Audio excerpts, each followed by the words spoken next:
Hey everyone, welcome back to the IHC Craft Room.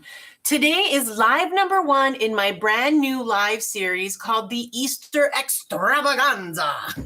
I'm such a nerd and I love every minute of it, just so you know. I am super excited because we're going to be making, just for the record, when am I not super excited? But still, I'm super excited because we're going to be making some super cute 6-ounce mason candles, and they're going to be mint smoothie with a little Easter egg on top because it's the Easter Extravaganza. Okay, I'm really excited to get started, but I'm going to move this out of the way, and we're going to talk about maker math because we can't weigh our wax until we know how much wax we need. Okay, so today we're going to be using 2 6-ounce mason glass jars and the fragrance called Mint Smoothie, which we'll talk about in a minute. I'm targeting an 8% fragrance load, which is lower than my usual. I generally almost always target 10%, but I wanted to try something a little bit lighter and see if I could save myself a little fragrance oil. So we'll see how that turns out. It all depends on the fragrance. And frankly, I haven't actually smelled this fragrance yet. So I don't even know if the cold throw is strong. So fingers crossed that 8% is going to be beautiful. And today we're going to be using container soy wax, as you saw on the table before. And I'm going to be using that container soy wax for both the candles and the eggs because they're such a small, dense shape. I don't think it'll be a problem to demold them. So we don't have to switch between 2 different waxes. And we're going to be using 27 grams of the fragrance oil to 343 total grams of soy wax, 157 per candle, and then about 30 for the toppers. So I'm going to separate a little bit of wax in this little shot glass. We'll tint it a very faint green, and then we'll pour our toppers. So let's get started because we've got a lot of measuring to do. Okay. Oh, and I'm going to be using HTP 93 wicks today, which are about 2 to 2.5 inches in diameter for their melt pool, or that's the estimate. I mean, there's always a lot of factors involved with what will create the melt pool. So we'll talk about that later. But for right now, let's go ahead and measure our wax because the water's been boiling for a bit. Always remember to zero out your scale so that you're not including the weight of your pour pot in your measurements. So again, we're going to be targeting 343 grams of wax. So here we go. Oh, I didn't put on my gloves.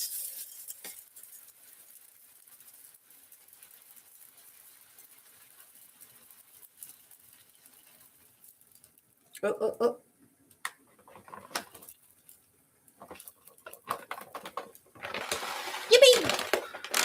I love when I don't overshoot. I'm going to put on my gloves now. Okay, you go ahead and get toasty and melty. Okie dokie. And now we're going to do the fragrance oil. But before we do, I'm going to put on my gloves. Always wear gloves when you are working with fragrance oil. It is not meant to be applied directly to your skin. It is not skin safe. Although it can be used in bath and body. Check the supplier's website. They have a document called an IFRA document, an IFRA, and it will tell you in, I can't remember what section, maybe section 8, I don't remember, what application percentages you can use for that fragrance. So if you want to put it in a body lotion, for example, this is how much of a percentage you could put in. So you definitely can still use them in bath and body, but you don't want them to touch your skin. So gloves.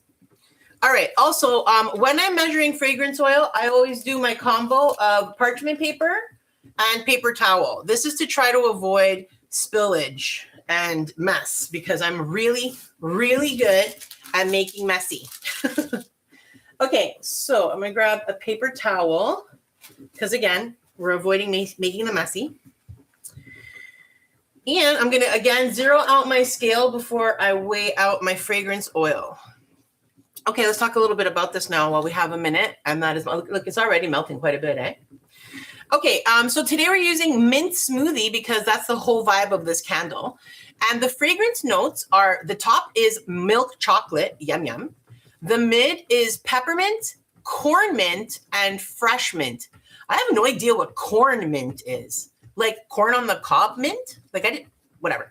And the base is vanilla and sugar. So all around, yum yums. This really, to me, makes me think of like a chocolate milkshake with some mint in it, like a minty chocolate milkshake. I don't know. I'm going to try really hard not to sing the song Milkshake while we're doing this, but I really can't promise. I can't. Okay, so we are targeting 27 grams of fragrance oil, so let's go for it. My scale has been zeroed out. Here we go. What did I say? 27. I already spilled some. There's a drop running down. What's okay? That's why I have a paper towel. 27. I think I spilled it again. I am being very messy today.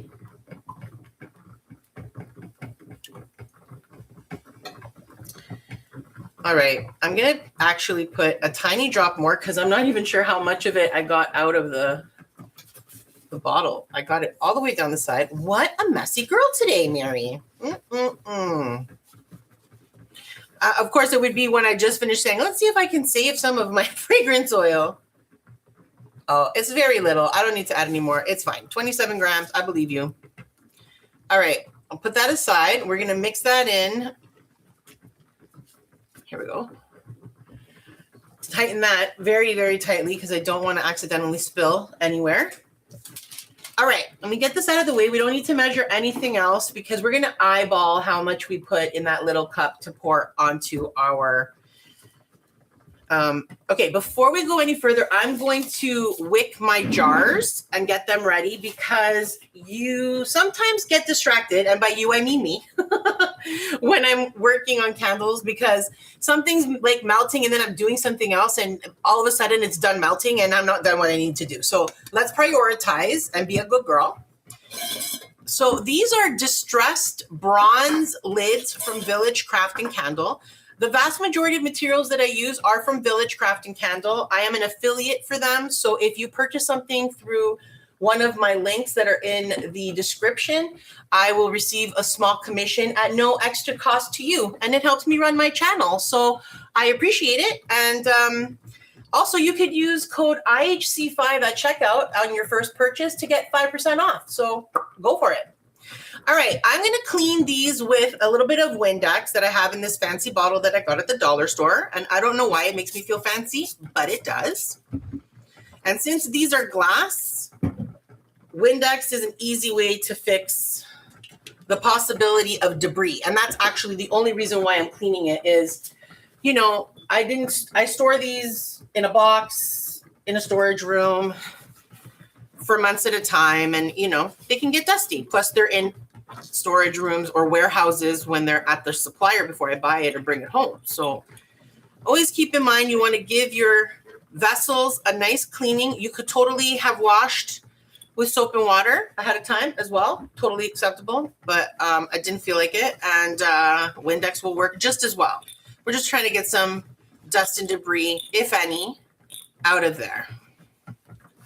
Awesome. These are really cute jars, eh? I'm not normally a fan of like the large, like the 12-ounce mason jars, I guess, because it just reminds me of like, I don't know, tomato sauce. It's just not my idea of like a candle as opposed, but mason jars are very popular for candles. So I'm just weird. But these little guys are really cute. I like how rounded they are. They've got like a really nice curve. Anywho, hey, you're getting a little rowdy over here and I don't like it. Knock it off. All right. So let's get our wicks ready to go. These are wick stickums. And basically they're double-sided tape that you can use to stick to the bottom of your wick and then stick it to the base of your vessel. Now, if you don't have wick stickums and you have a hot glue gun, you could totally use that. But I would highly recommend affixing your wick to the base one way or another so, you know, it stays and it doesn't float on you. I always like to give them a little quick wipe because all of these wicks are coated in some wax, and because they're bumping against each other in a bag, there might be a little bit of debris, and I don't want it to not stick to my wick stickum. So I'm going to be a little overcautious and clean off the bottoms just in case there's some debris. What did I say to you a few minutes ago? I have my eyes on you. Okay.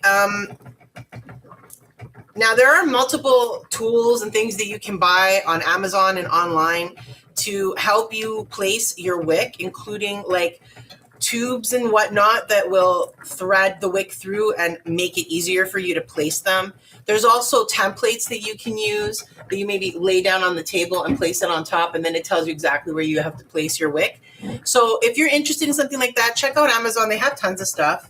But I'm very pleased to play the Did I Get My Wick in the Center game. It's actually a fun game for me. I enjoy it. So listen to how rowdy that wax is getting. I mean, I'm going to ground you. I've been telling you to chill, and you're not chilling.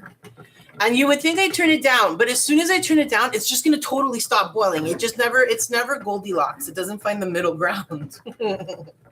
Anyway, okay. So as you can see, I'm pushing my wick down using something, anything you want. You use a fork, you can use a spoon. I happen to have a wood, what is this thing? A stir stick? A tongue depressor? Bowl, whatever. I have that. All right. But again, you can use hot glue. I've also seen some people put like a tiny layer of wax and then they drop the wick in, let it kind of hold on and then pour. That feels like it wouldn't work. I've never tried it. I don't want to. Like, I live with the fear of floating wicks, which is why I push my wicks down so so aggressively. I got stuck to the rim. That's okay. It's fine. Everything's fine. Everybody's fine. Don't look. Nothing to see here. Okay, we're going to give those a good push. And I have my wick straightening tools for after we pour so that we can make sure that our wicks stay nice and straight in the center. Even if I am a little off center anywhere, who cares? Who cares? It's fine. It's fine. The candle's going to be great anyway.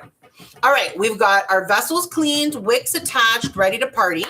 Fragrance oil's been poured. How are you doing? You're still melting nicely. Okay, so what we're going to do now is I'm going to actually demold some of these with you. Because although I end up doing all of the steps a little bit out of order during a live, I do want to do all of the steps. And one of the steps we're going to do after pouring our toppers and our main pour and letting them cure is, you know, combining them together, putting our topper on top of our candle. So I had to pre-make some toppers or else we wouldn't be able to do that, would we? So here we go. Watch this. Voila.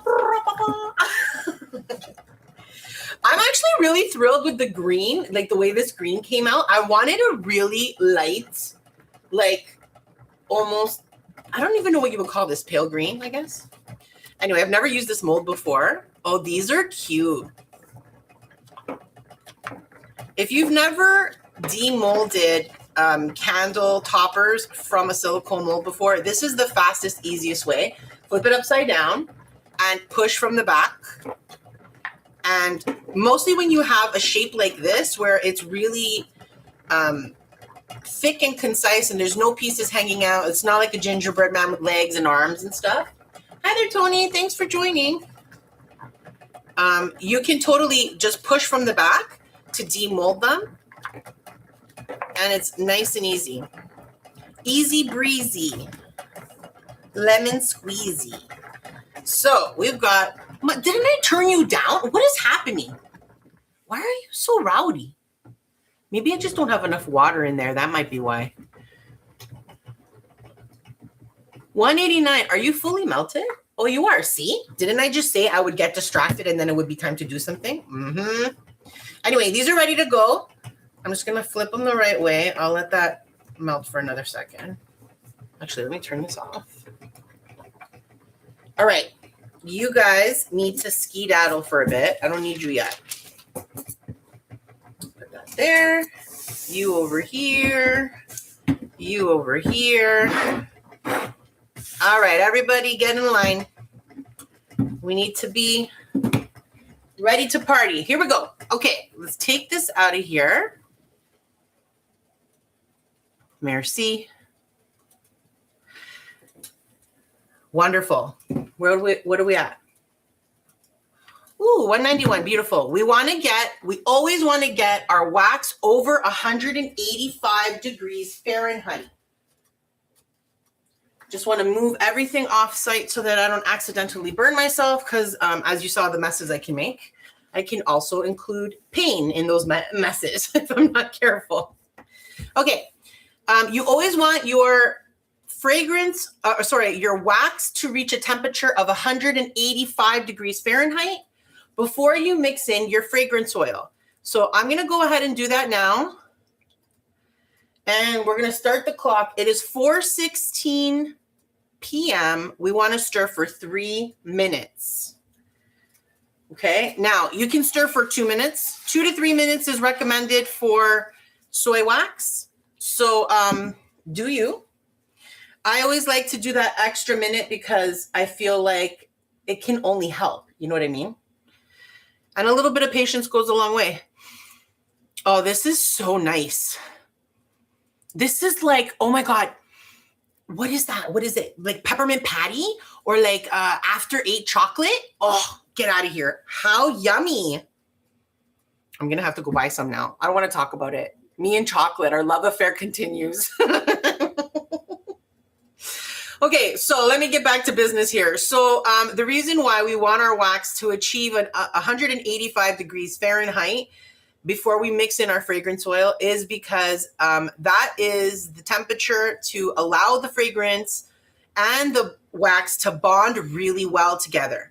Their molecules open up. It's like they have a mixer. One of them opens the door. The other one brings a beer. They get together. They have a good time. They become friends. And that's what we want. We want them to be super BFFs and that they're super integrated with each other. So 185 is what you want to target before you mix in your fragrance oil.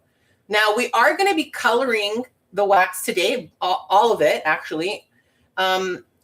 But always put your fragrance oil in before your liquid dye. Because if you put your color before your fragrance, then your wax is going to bond better with the color than it does with the fragrance. Or it might even block the fragrance a bit because it'll be covered in color at that point. So always putting your fragrance oil first.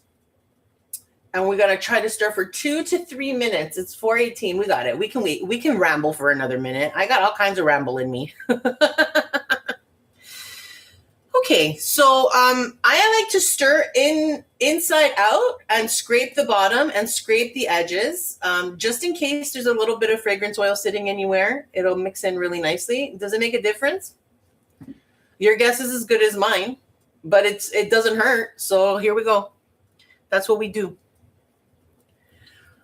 Oh man, this really smells super good. Okay, I have to remember to pour out some of this into the shot glass before I add my brown or I'm going to be upset. I'm going to be upset.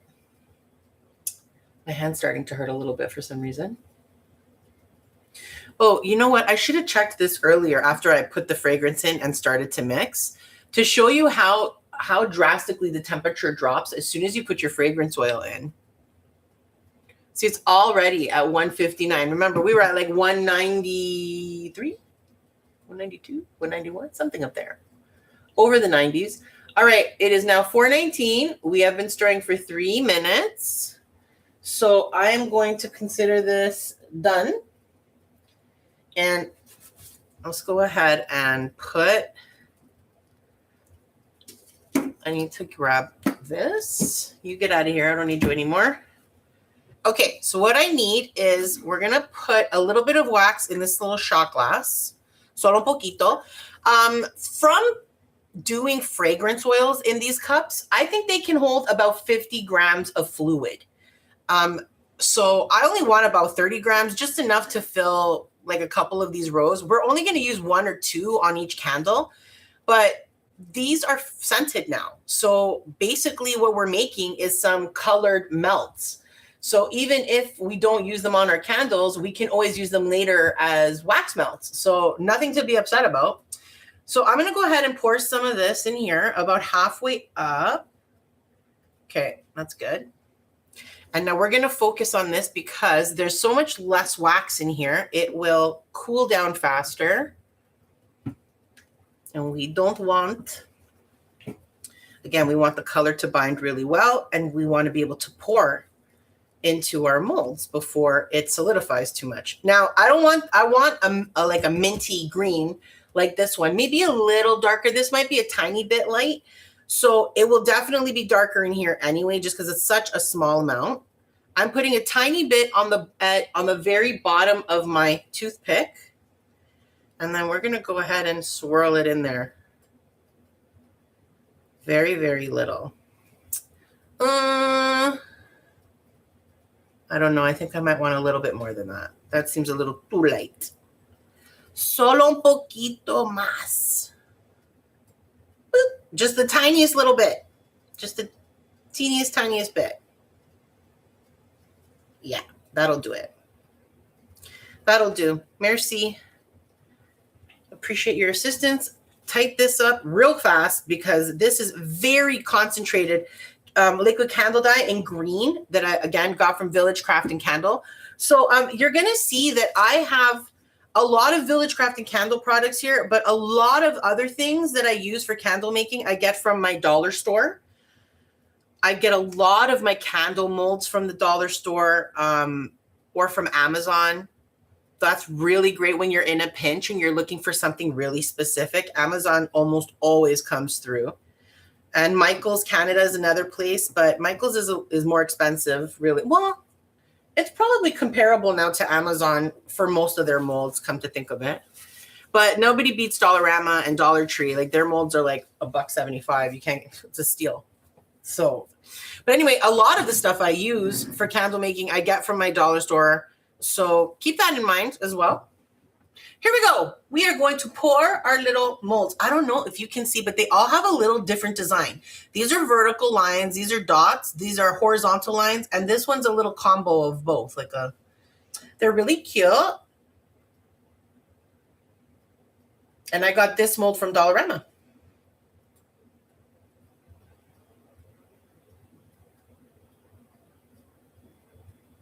Wow, this is like almost the perfect amount, I think.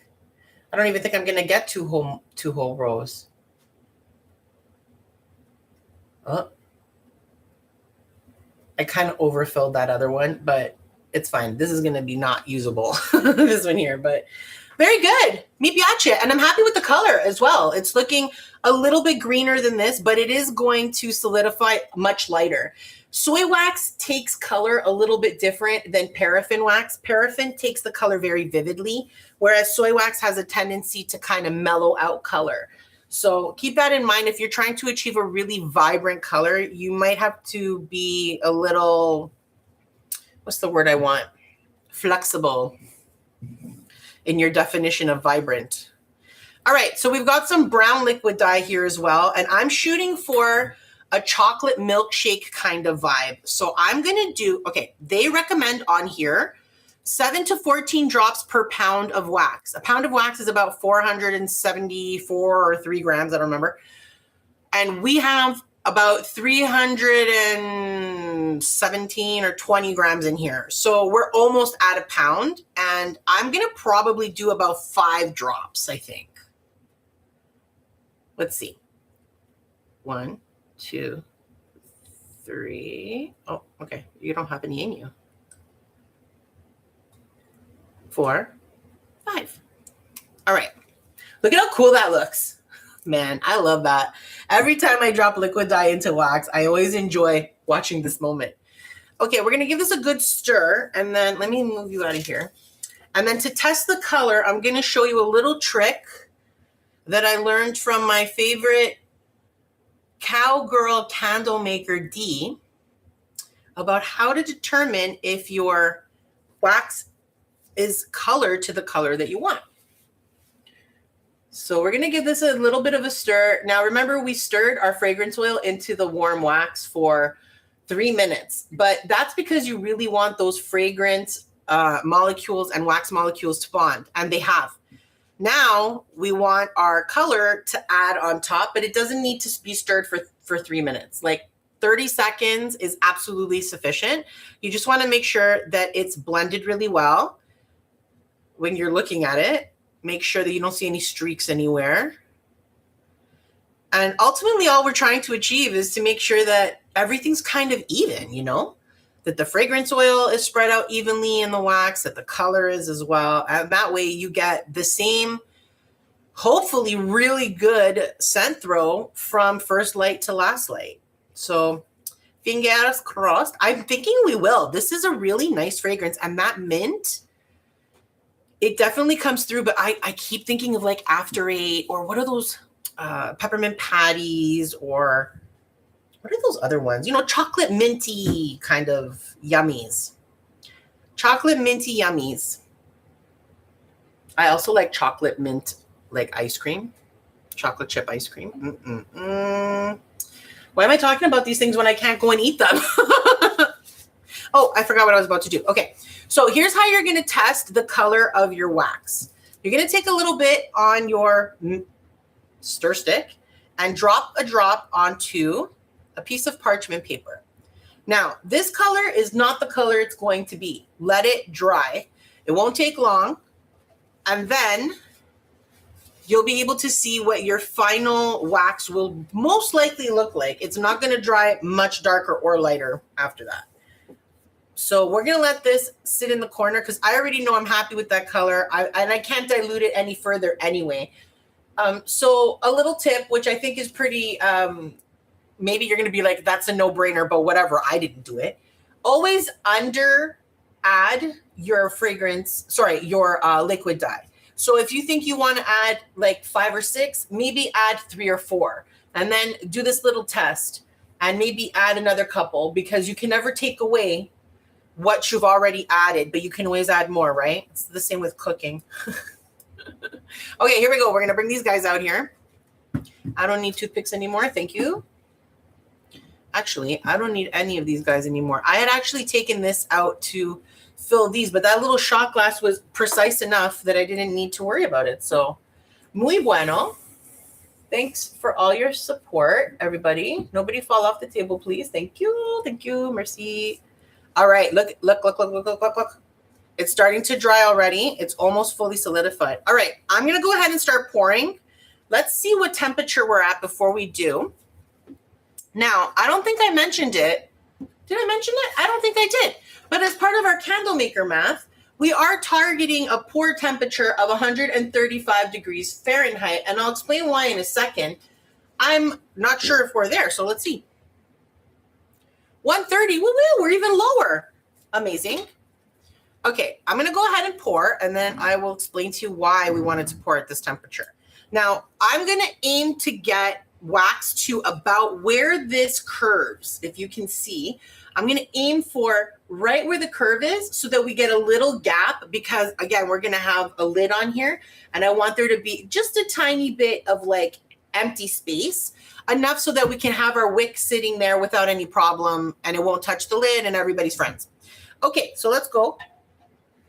I'm just going to move this so I'm not pouring on my wick.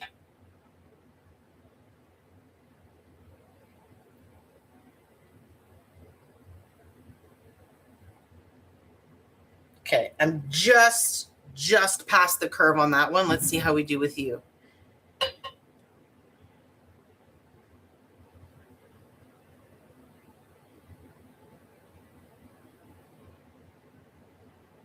How much is left?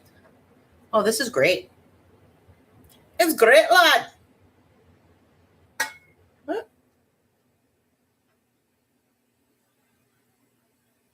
Oh, a little too much in you. Hold on. You get the last 2 drops. Okay, so I actually poured a little higher than I would have liked. I don't think it's a problem, but it's because I added that extra 30 grams of wax for my toppers, but I didn't measure it when I poured it out and split them apart. I didn't actually weigh it and make sure that it was 30 grams because I don't really care. It's not that big of a deal if I over pour, but that is the reason behind it, because the perfect pour for these vessels, let me tell you, because I actually figured it out. It's 340 grams total for both of these. So 170 grams weight, final capacity, fragrance oil and wax together, 170 grams per one of these vessels and you are in the perfect spot. Trust, because I have done that before. But again, I added a little extra today in order to get our toppers in. So I'm going to go ahead and put my wick centering tools on now. And I actually pre-made myself a couple of these candles so that we could put our toppers on. So I'm going to bring those out in a second once we have this ready to go. I picked up these. Spazzy Mary strikes again. I picked up these wick centering tools from Michael's Canada. Always remember to use your 30 or 40% off coupon, kids. They almost always have one. And I want to say you get 10 for like $7. So highly recommend. Although you can also get them from Amazon. All right, friends, we're going to scoot you out of the way so that you're not bugging me while we're working on our candles from before. All right, so this is the color that these are going to end up being. So that's how you test your color when you're checking. So if this was too light for you, well, you're too late because you already poured your candles. That's not actually true. You could probably pour a little bit in there and mix it in anyway, but it wouldn't be as even. However, you would wait a couple of seconds and then, you know, add some more color in before you poured if it bothered you. But I already knew that was the color I wanted. So there is no problem. Alrighty, I am going to grab the jars or the candles that I made yesterday. And we're going to get these guys ready to chocolate milkshake. Look at that. What a great color. Let me show you. Look, tell me this isn't the perfect like chocolate milkshake color. I have been trying so hard not to sing milkshake. You have no idea. Okay. I did pretty well with centering my wicks. I could have done better. We won't talk about it. It's not a problem. It's not a big deal. You just want to try to avoid your wicks touching the side of your vessel. That's ultimately the goal, okay? You want to be in the center. You want to try to avoid the vessel walls. That's all. Now, before we start putting our toppers on, let's have a quick look at these before we go any further. Now, remember, we're using ASO container soy wax today, which is 100% natural soy wax, and it is therefore a straight soy wax base. There's actually no paraffin here. It's paraffin free, and it doesn't contain any synthetic additives either, which means you have to always acknowledge that soy wax in its pure form is going to perform differently than other soy waxes. Now, this particular wax has a 10% standard fragrance load, and we're well under that at 8%, so not an issue. We don't have to worry about the scent not bonding well and beating up on the top or anything like that. Now, the only other thing to consider is that because this is a straight soy and there's no stabilizers in it, like the additives and stuff, it means that if you pour these too cold, you're going to have a better likelihood of getting frosting on the top. Soy wax is always susceptible to frosting, so not a big deal. But if you can wait to drop to that 135 Fahrenheit, and we did this one at 130, it should really help with the way the frosting kind of presents itself in the end. And honestly, these two, I don't even think I waited to get all the way down to 135 before I poured these. So who knows? Luck of the draw. Now, the reason I wanted to use container soy wax is because it's made for containers. Like it's known to stick to the sides. So you're not going to have a lot of problem with wet spots or the wax pulling away from the vessel. In fact, I don't have any, which is a real shock. Not even the bottom. Not even one little wet spot. That's just me pouring a little messy. So there's a little wax there. I'm super impressed. I almost always get at least a little bit of it pulling away and giving me wet spots because I pour my candles in my basement, which is very cold, and I don't always care much about temperature, as you can tell. Anyway, these turned out beautifully. They're really, really beautiful. And the tops are super duper smooth. This one has a bit of a crack right here by the wick, and we have some mild frosting there as well. And this one also has some mild frosting, and I can see that it hasn't cracked yet, but it will crack. So there's probably a little bit of an air pocket right by the wick, which again is common because of the way the candles cure from the outside and bottom in and the inside stays a little bit warmer for longer, it can happen from time to time. Not a big deal. So I'm super pleased with the way these turned out. They came out really pretty, and I love it's such a smooth milkshake color. It's great. Now we are going to add our toppers using a heat gun, which I recently broke. It fell on the floor. I don't want to talk about it. I'm still upset. I don't consider this super safe. So here's my warning. Don't do this. Don't use broken things. Okay? Buy a new one. I will eventually. I'm just being lazy about it. Okay. So generally speaking, you want to trim your wicks down to about 1/4 inch. So about that much from the top of your wax. That's all you need, just a bit. Now, you want to consider, though, when you are adding toppers to a candle, if you have a lot of toppers or they're very thick and they're going to produce a lot of wax, you don't want to cut your wick too short, because if you do, it will actually drown the wick and put out your candle and make you cry. So let's avoid crying and either take it into account before cutting or trimming down your wick, or put on your toppers before trimming your wick, and then you can trim them a little bit longer. But I don't feel like one of these is going to be a problem, so I'm probably going to trim the wick first. Let's pick which ones we want to have on here. These are cute. This is like stars. That's dots. We've got the horizontal and the vertical lines. We've got the funky. I think I'm going to do this funky one. Okay, so I'm thinking 1, but let's see what 2 looks like. Do we like 2? No, I like 1.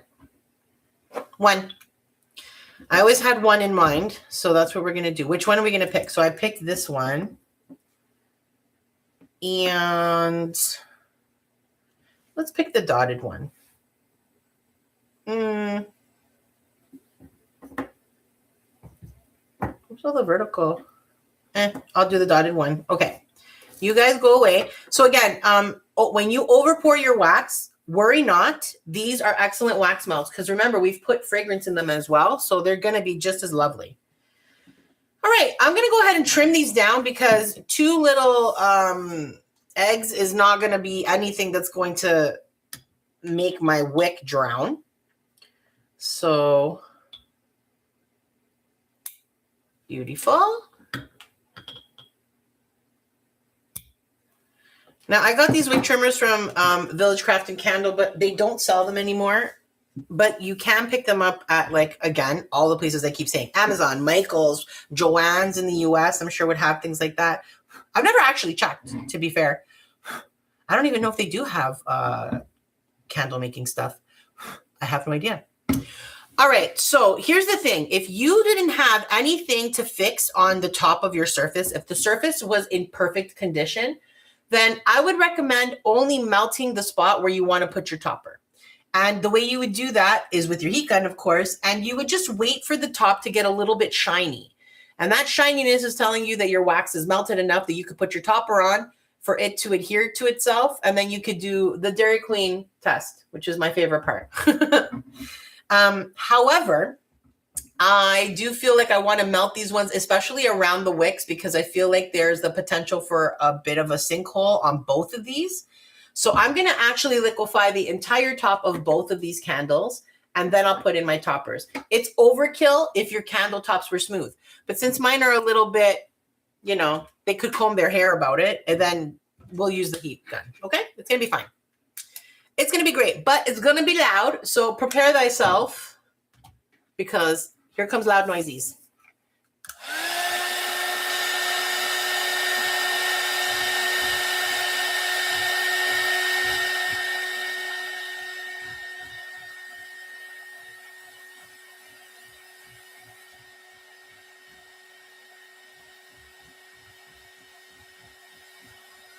Oh man, doesn't this smell good?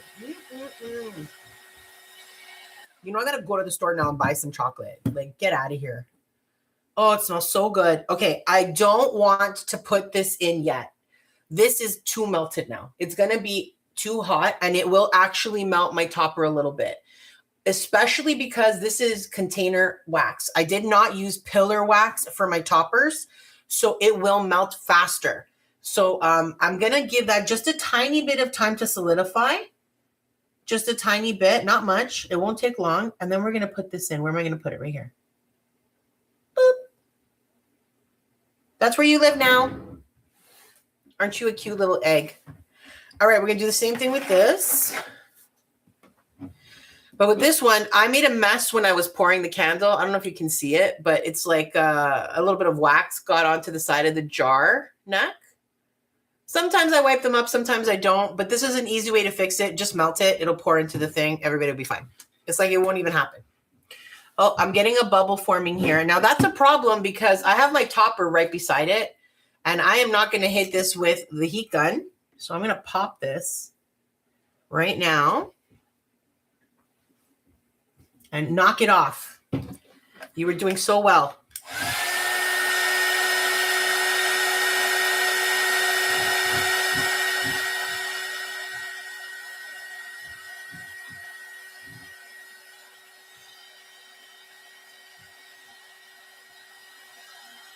Beautiful. Oh man, does that smell good? This is definitely the right fragrance to drop the fragrance load down to 8%. It's a strong fragrance. I'm going to get some really good scent through from these candles, I bet. Oh, you still have some wax on the side.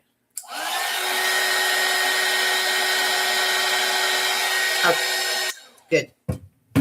Me gusta. I think you're going to dry first. Okay, so once we put these toppers in, we'll be ready to light these bad boys and see how they do.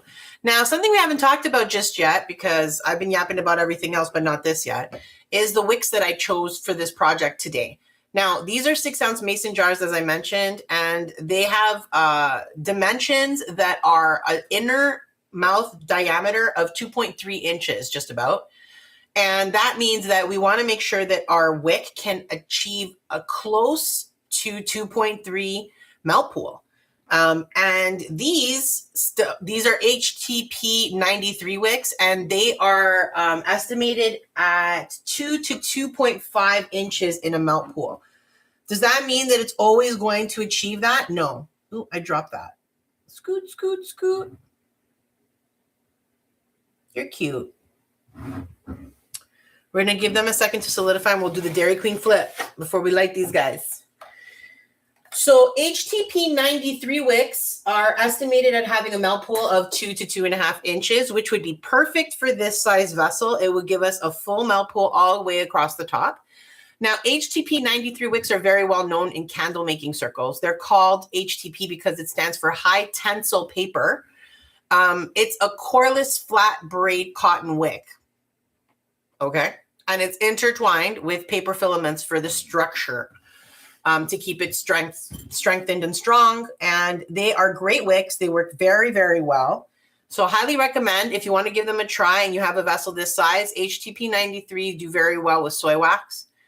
So it's really a good clean burn of cotton, and they tend to like curve into themselves so that it's an easy burn. It's like you're not going to get a lot of that mushrooming at the top. So I'm super thrilled with using these from time to time. It really does avoid that mushrooming. But if you do put a lot of fragrance oil in, keep in mind you could end up with mushrooming. And if you don't know what that is, it's that black kind of soot that ends up at the top of your wick when you blow it out, or actually even when it's burning. That's called mushrooming. And there's a lot of things that factor into that, but usually it's heat and the amount of fragrance oil that you have in your candle. Okay, so we've talked about the wax, we've talked about the wicks, we've talked about the fragrance oils, we even talked about the jar dimensions. I mean, we've talked about all the things, guys. We've done all of it. We've done it all. And while we've been doing all this talking, our toppers have already solidified, and I'm super thrilled with the color. Muy bueno. That worked out really, really well. All right, I'm going to do my Dairy Queen flip over, and then we're going to go ahead and light these bad boys up. Happy Saturday to you too, Anna. Welcome. Woo! Yeah, it worked. It worked. I always live a little bit in fear that I'm going to do that and they're going to just tumble out. That'd be pretty upsetting. Anyway, I'm going to go ahead and light these now. So let's do a quick review of what we did, because Mary always loves doing a quick review. We used 2 6-ounce mason jars.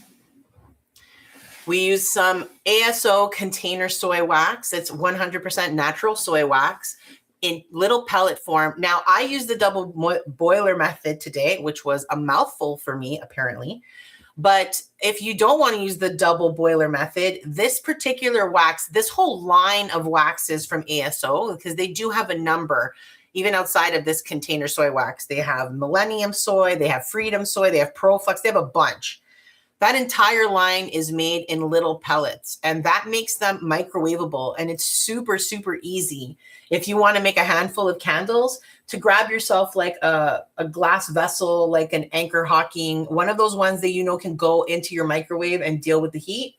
Those are perfect for candle making, especially if they have a little spout. I don't have one handy near me, or I'd show you what I mean. And you can pop your wax in the microwave. You want to melt it for about 30-second increments.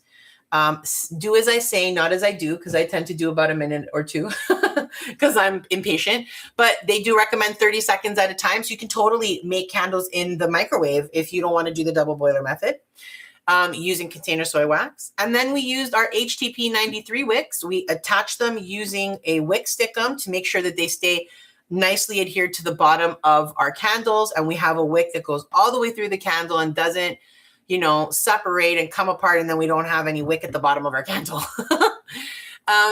Yeah, and then we use the HTP 93 wicks, which should have about a 2 to 2.5 inch melt pool, possibly even as far as 3, depending on the combination of wax and fragrance. And the fragrance we used today was Mint Smoothie, which had some lovely, delicious mint and chocolate fragrance notes. Really lovely. It really does smell. I'm going to totally go buy some chocolate now and eat it. I don't want to talk about it, but I love chocolate and chocolate.